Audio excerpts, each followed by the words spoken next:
What she said, that's like.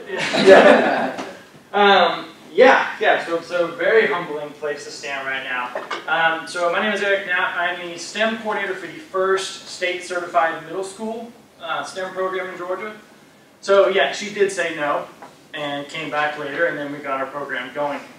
There's so many ways we could go with this right now. So to introduce myself, I'll just explain a little bit what class is like in my classroom as someone who tries to do integrated STEM the way the DOE has kind of showed us. And so our students, I lean heavily on industry partners, right? Because I will not be naive enough to say that I know how to teach these things. I'm an engineering teacher with a public relations background.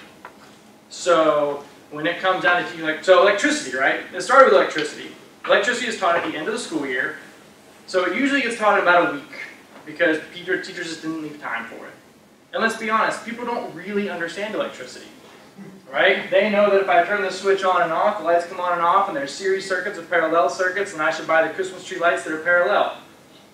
It's kind of where it ends. For most 8th grade science teachers, that's where it ends. And so that's where it ends with our students. So I got in touch with the Georgia Transmission Corporation, who they do electrical transmission, and said, hey, I need some electrical engineers who can come out here and work this stuff with me. And so it started by saying, I was like, well, what do you guys do? What are some problems that you deal with in your industry? And they're like, well, you know, what we do is we just try to get power from one part of the state to another part of the state. And so we have to build transmission towers, we have to do transmission lines, we have to plan it all out. I said, great, can we do that? And they were like, what do you mean? I was like, well, my kids want to do it. My kids want to plan a transmission line from point A to point B across the state of Georgia. And so we did. So they got us maps. It was a 2-mile stretch. They had to put in 9 transmission towers, and they had a $2 million budget, and they had to work through it. And at first, I was like, this is really easy, right? Like, you just put the dots on the map and connect them. Like, come on, guys, it's not a hard job. And the engineers kind of looked at me like, okay. And they said, well, here's the regulations, here's the page of assumptions, here's the cost, here's what you got to do if you buy land, if you bisect it. And I was like, oh my God, this is impossible. How do you guys actually do this? And they said, I was like, yeah, and we're going to do it in a month. And they're like, yeah, we've been working on this project for about 6 years. So, oh. You know, and the way it worked is every day I called an engineer. And I said, hey, I have no idea. I don't understand why these lines are sagging. How do I read this chart? And then, you know, we did something. So our students did their budgets. We sent them into the company. They evaluated the budgets. And one of the lead engineers, she goes, well, you have to buy 3 conductors. You only put 1 in your budget. And I was like, well, why do you have to have 3 conductors? She was like, well, because it's a 3-phase line. I was like, how would I know that it's a 3-phase line? I don't even know what a 3-phase line is. You know, and so I wasn't where I was going to go, but in our classroom, there's this constant interaction with industry because you guys are the ones that know it. And I think we're kind of naive if we think that teachers are supposed to know everything in all these areas. But to answer the question, I just have personal issues. I believe I'm deeply inadequate, and I really struggle with that. So therefore, I defer anything that I might, like I'm deathly afraid that my inadequacies will keep students from becoming the best thing they can be. So therefore, I believe the best thing I can do is just sort of get out of the way and make an experience where students get to meet with somebody who really knows what's going on. So it's my own inadequacies that drive my classroom, and that may be a hang-up for another teacher if they feel that they're good enough to do everything. Okay, so what I was going to say. Yeah, so what does this look like?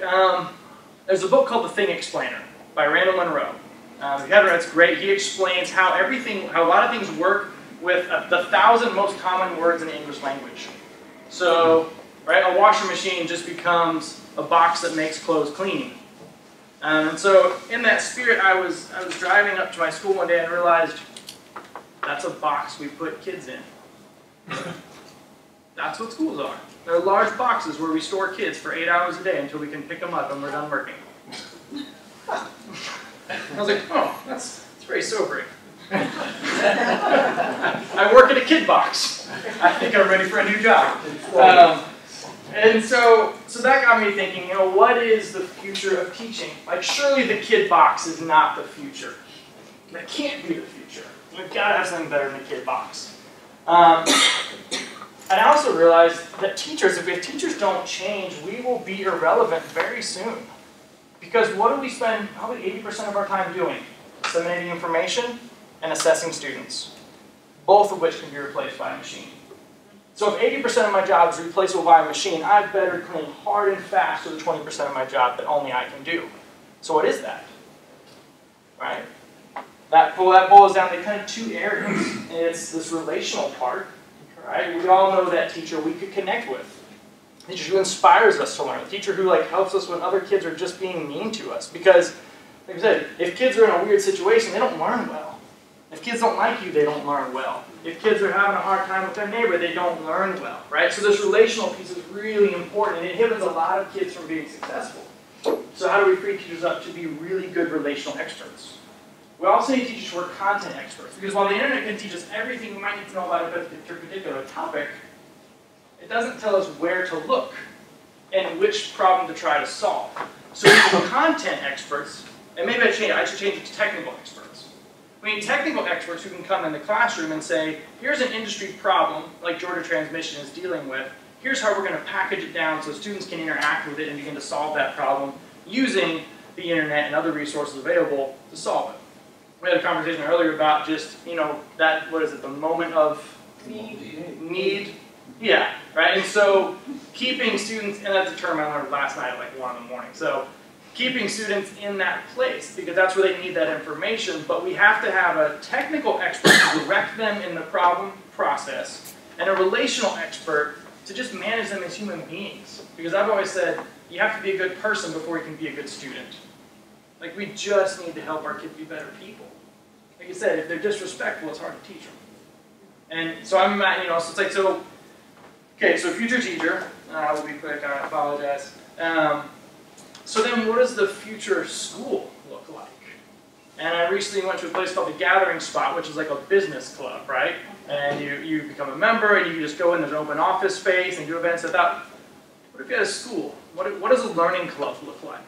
Well, you show up, it's Wi-Fi adapted, you come in with your computer, and you do whatever virtual lesson module you want to do as a student to get your high school diploma. You do it on your own. But there's relational experts who are there. There are a couple staff members who are trained solely to connect with you as a person, to inspire you as a person, to help you walk through your psychological issues that may keep you from learning. And you have technical experts who each week, each month, present industry problems that are done in partnership with sponsoring companies who say, this is a problem we're working on, and those companies can send in their industry experts to lead workshops once a week. And so students can work at their own pace, at their own section, and say, hey, there's a 1 o'clock workshop on electrical engineering, and the GTC is trying to solve this problem. I'm going to that. I'll be there for an hour. You could do networking events. You could do what I call intellectual speed dating, right? And say, we are going to discuss this topic. If you're interested, come down to the coffee lounge at 2 o'clock, and we'll pair you up with somebody, and you'll just run around with it. And so I'm just trying to figure out, how do we create a school where we can have relational experts and technical experts doing the things they need to do and free teachers up of the 80% of things that they will be replaced by a machine. So that's the struggle. I don't have great answers. I'm just trying to do the best I can with an 8th grade STEM program.